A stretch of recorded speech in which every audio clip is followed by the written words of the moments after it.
할렐루야, 날마다 새벽 만나로 여러분을 찾아가는 만나교회 김태광 목사입니다. 오늘도 하나님의 말씀을 통해 하나님의 나라와 의를 구하며 이 세상을 보다 아름답게 만들어 가시는 저와 여러분들 되시길 소망합니다. 오늘 우리에게 주시는 말씀은 고린도전서 12장 26절로부터 28절의 말씀입니다. 만일 한 지체가 고통을 받으면 모든 지체가 함께 고통을 받고 한 지체가 영광을 얻으면 모든 지체가 함께 즐거워하느니라. 너희는 그리스도의 몸이요 지체의 각 부분이라. 하나님이 교회 중에 몇을 세우셨으니 첫째는 사도요, 둘째는 선지자요, 셋째는 교사요, 그 다음은 능력을 행하는 자요, 그 다음은 병 고치는 은사와 서로 돕는 것과 다스리는 것과 각종 방언을 말하는 것이라. 아멘. 오늘은 믿음의 승리를 위하여 라는 제목으로 말씀의 은혜 나눌 때 하나님의 크신 은혜가 있기를 소망합니다. 여러분들이 잘 아시는 대로 축구 경기는 11명이 두 팀이 되어서 함께 경기를 합니다. 축구 선수들은 추가 시간을 포함해서 전후반 약 100분 정도의 축구 경기를 하는데 이때 조금이라도 팀워크가 흔들리면 여지없이 경기에서 패배를 합니다. 예를 들어 우리나라가 다른 나라와 축구 경기를 한다고 치면 여러분들은 어디를 응원하시겠습니까? 당연히 대한민국을 응원할 것입니다.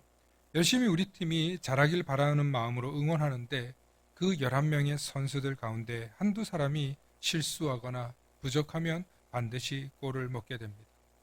골을 먹게 되면 비기지 못하고 패배하게 되기 때문에 온 국민이 안타까워하죠. 하지만 그 선수들도 골을 막지 못해 마음은 얼마나 힘들겠습니까?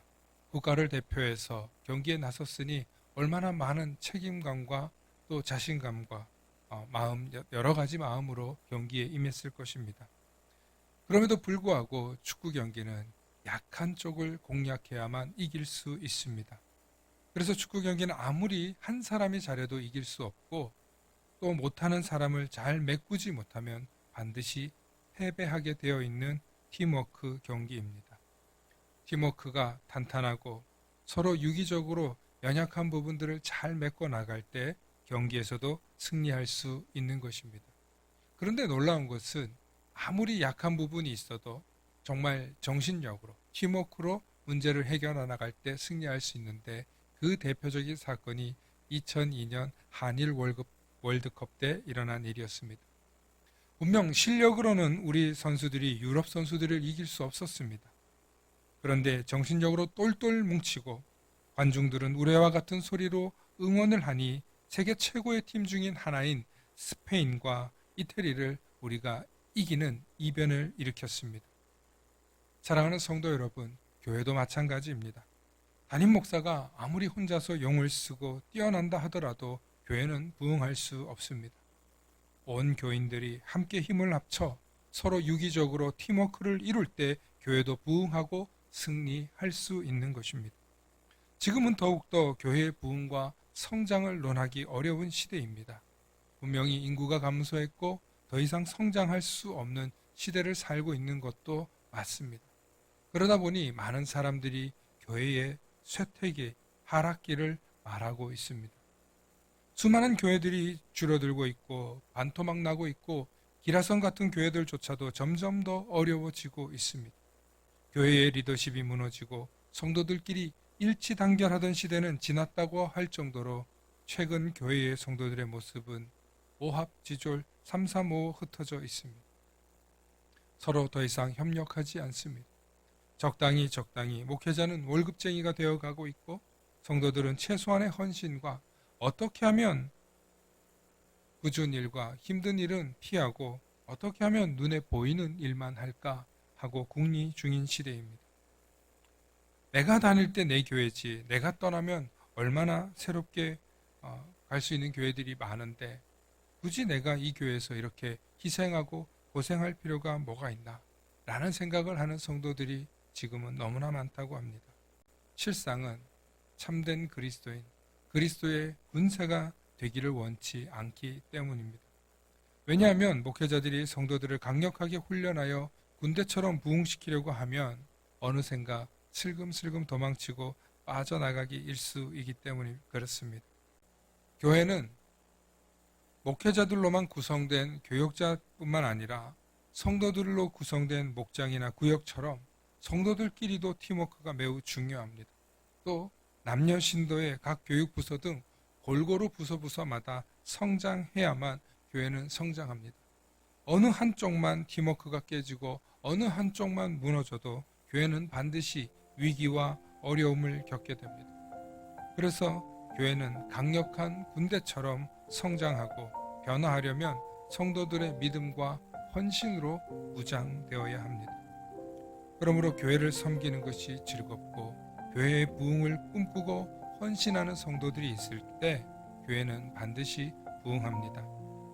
그 섬김과 헌신의 원동력은 바로 예배로부터 시작됩니다. 하지만 이 예배의 회복이 한국교회에 시급한 것을 모두 다 알지만 예배의 회복이 무엇보다도 어렵습니다.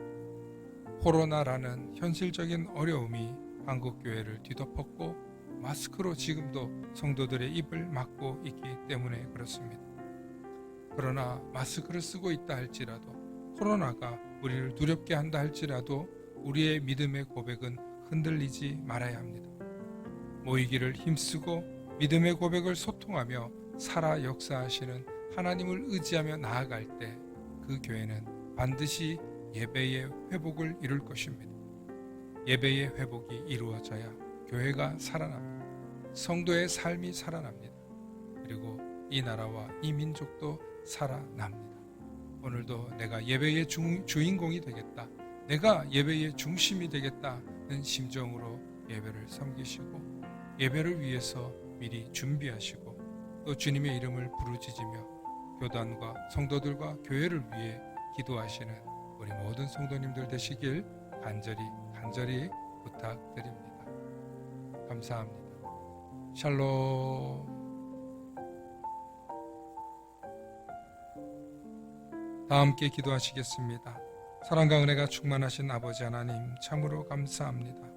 하나님, 한국교회의 미래가 참으로 어둡다고 합니다. 아버지 하나님, 모든 교회들이 지금 쇠락의 길을 걷고 있고 어려움 속에서 고통을 호소하고 있습니다. 그러나 아버지 하나님, 하나님을 모시며 예배가 회복된다면 반드시 교회는 다시 부흥할 줄 믿습니다. 지금도 여전히 예배가 회복되어 부흥하는 교회들이 있사오니 주여 우리를 사용하여 주시옵소서.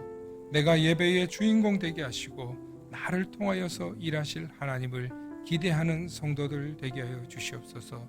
기대하는 목회자들 되게 하여 주시옵소서. 주님께 나를 써달라고 주님 앞에 부르짖는 우리 모든 청지기들이 다 되도록 축복하여 주시옵소서. 감사드리며 우리 주 예수 그리스도의 이름 받들어 간절히 기도 올리옵나이다. 아멘.